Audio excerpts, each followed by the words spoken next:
जय श्री कृष्णा भक्तजनों, आज आपका एक बार फिर से स्वागत है हमारे चैनल आध्यात्मिक एस्ट्रो में। आज के प्रसंग में हम आपको श्रवण कराएंगे कार्तिक महात्म के 10वें अध्याय की कथा। आप सभी भक्ति पूर्वक श्रवण करिए। बोले वासुदेव भगवान की जय। आगे की कथा में राजा पृथु बोले, हे ऋषि श्रेष्ठ नारद जी, मैं आपको प्रणाम करता हूँ। कृपया अब यह बताने की कृपा कीजिए कि जब भगवान शंकर ने अपने मस्तक के तेज को क्षीर सागर में डाला तो उस समय क्या हुआ था। तब नारद जी बोले, हे राजन, जब भगवान शंकर ने अपना वह तेज क्षीर सागर में डाल दिया तो उस समय वह शीघ्र ही बालक होकर के सागर के संगम पर बैठकर संसार को भय देने वाला रुदन करने लगा। उसके रुदन से संपूर्ण जगत व्याकुल हो उठा, लोकपाल भी व्याकुल हो गए, चराचर चलायमान हो गया। शंकर सुवन के रुदन से संपूर्ण ब्रह्मांड व्याकुल हो उठा। यह देखकर सभी देवता और ऋषि मुनि व्याकुल होकर के ब्रह्मा जी की शरण में गए और उन्हें प्रणाम करके उनकी स्तुति करने लगे। उन सभी ने ब्रह्मा जी से कहा, हे पितामह, यह तो बहुत ही विकट परिस्थिति उत्पन्न हो गई है। हे महायोगिन, इसको नष्ट कीजिए। देवताओं के मुख से इस प्रकार सुनकर के ब्रह्मा जी सत्यलोक से उतरकर उस बालक को देखने के लिए सागर के तट पर आए। सागर ने ब्रह्मा जी को आता देख करके उन्हें प्रणाम किया और बालक को उठा करके उनकी गोदी में दे दिया। आश्चर्यचकित होते हुए ब्रह्मा जी ने पूछा, हे सागर, यह बालक किसका है? शीघ्रता पूर्वक मुझसे कहो। तब सागर ने विनम्रता पूर्वक कहा कि हे प्रभु, यह तो मुझे ज्ञात नहीं है, परंतु मैं इतना अवश्य जानता हूँ कि यह गंगा सागर के संगम पर प्रकट हुआ है।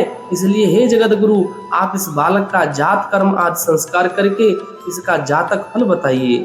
आगे की कथा में नारद जी बोले, हे पृथु, सागर ब्रह्मा जी के गले में हार डाल करके बार बार उनका आकर्षण कर रहा था। फिर तो उसने ब्रह्मा जी का गला इतनी जोर से पकड़ा कि वे उससे पीड़ित होकर ब्रह्मा जी की आंखों से अश्रु टपकने लगे। ब्रह्मा जी ने अपने दोनों हाथों का जोर लगाकर किसी प्रकार सागर से अपना गला छुड़वाया और सागर से कहा कि हे सागर, सुनो, मैं तुम्हारे इस पुत्र का जातक फल कहता हूँ। मेरे नेत्रों से जो यह जल निकला है, इस कारण इसका नाम जलंधर होगा। उत्पन्न होते ही यह तरुणावस्था को प्राप्त हो गया है, इसलिए यह सब शास्त्रों का पारगामी, महापराक्रमी, महावीर, बलशाली, महायोद्धा और रण में विजय प्राप्त करने वाला होगा। यह बालक सभी दैत्यों का अधिपति होगा। यह किसी से भी पराजित नहीं होने वाला तथा भगवान विष्णु को भी जीतने वाला होगा। भगवान शंकर को छोड़कर यह सबसे अवध्य होगा। जहाँ से इसकी उत्पत्ति हुई है, यह वहीं पर जाएगा।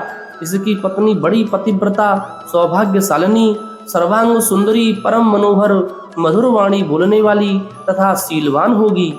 सागर से इस प्रकार कह करके ब्रह्मा जी ने शुक्राचार्य को बुलवाया और उनके हाथों से उस बालक का राज्याभिषेक करवाकर स्वयं अंतर्ध्यान हो गए। बालक को देखकर सागर की प्रसन्नता की सीमा नहीं रही। वह हर्षित मन से घर आ गया। फिर सागर में उस बालक का पालन पोषण कर उसे पुष्ट किया। फिर कालनेमी नामक असुर को बुलाकर वृंदा नामक कन्या से विधि पूर्वक उसका विवाह करा दिया गया। उस विवाह में बहुत बड़ा उत्सव हुआ। श्री शुक्राचार्य के प्रभाव से पत्नी सहित जलंधर दैत्यों का राजा हो गया। आज की कथा यहीं विश्राम होती है। आगे की कथाओं को श्रवण करने के लिए आप हमारे चैनल आध्यात्मिक एस्ट्रो को अवश्य सब्सक्राइब करें। बोले वासुदेव भगवान की जय।